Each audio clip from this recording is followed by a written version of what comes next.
আসসালামু আলাইকুম ওয়া রাহমাতুল্লাহ। প্রিয় দর্শক, বান্দরবানে সেনাবাহিনীর অভিযানে কুকি চীনের সদস্য নিহত।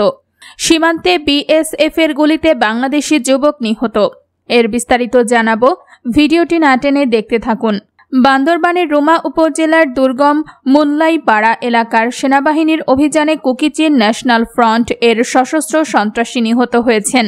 অভিযানে অস্ত্র, গোলাবারুদ ও অন্যান্য সরঞ্জাম উদ্ধার করেছে সেনাবাহিনী। সোমবার 22 এপ্রিল রাতে আন্তঃবাহিনী জনসংযোগ পরিদপ্তর এক বার্তায় এই তথ্য নিশ্চিত করেছে। আইএসপিআর জানায়, বান্দরবানের রুমা উপজেলার দুর্গম মুল্লাইপাড়া এলাকায় সোমবার অভিযান চালায় সেনাবাহিনী। অভিযানে কেএনএফ এর এক সশস্ত্র সন্ত্রাসী নিহত হয়েছেন। এ সময় অস্ত্র, গোলাবারুদ ও অন্যান্য সরঞ্জাম উদ্ধার করা হয়। এর আগে সোমবার বান্দরবানের রুমা ও থানচিতে যৌথ বাহিনীর বিশেষ অভিযানে কুকি চীন ন্যাশনাল ফ্রন্টের আরও 3 নারী সহযোগীকে গ্রেফতার করা হয়েছে। তারা হলেন লাল নুন পুই বম, লাল রুয়াত ফেল বম ও লাল এবং কল বম।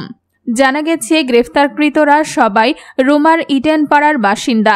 বান্দরবানের রুমায় ব্যাংক ডাকাতি, অস্ত্র লুট, অপহরণ ও আইনশৃঙ্খলা বাহিনীর ওপর হামলার ঘটনায় তাদের গ্রেফতার করা হয়। সোমবার দুপুরে গ্রেফতার 3 নারীকে আদালতে হাজির করা হলে আদালতের বিচারক মোহাম্মদ নুরুল হক আসামিদের জামিন নামঞ্জুর করে কারাগারে পাঠানোর নির্দেশ দেন।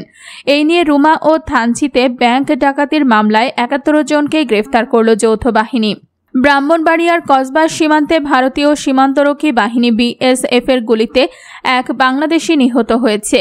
সোমবার সকাল 9:30টার দিকে উপজেলার বায়েক ইউনিয়নের পটিয়া সীমান্ত এলাকায় এই ঘটনা ঘটে। নিহত যুবকের নাম হাসান। তিনি একই এলাকার দারো মিয়ার ছেলে।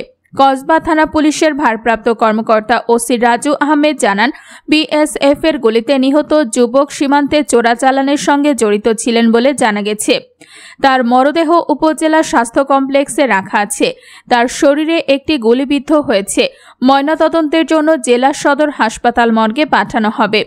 হাসানের চাচাতো ভাই আরিফ জানান, হাসান বিভিন্ন সময় সীমান্তের ওই পার থেকে চিনি চোরাচালানে শ্রমিকের কাজ করতেন। সোমবার সকালে সীমান্ত থেকে চিনি আনতে গেলে বিএসএফ গুলি চালায়। পরে তাকে উদ্ধার করে উপজেলা স্বাস্থ্য কমপ্লেক্সে নিয়ে গেলে চিকিৎসক মৃত ঘোষণা করেন। বাংলাদেশ বর্ডার গার্ড 60 ব্যাটালিয়নের অধিনায়ক লেফটেন্যান্ট কর্নেল আশিক হাসান উল্লাহ বলেন, বিএসএফ এর গুলিতে একটি ছেলে মারা গেছে। বিষয়টি আমরা তদন্ত করছি।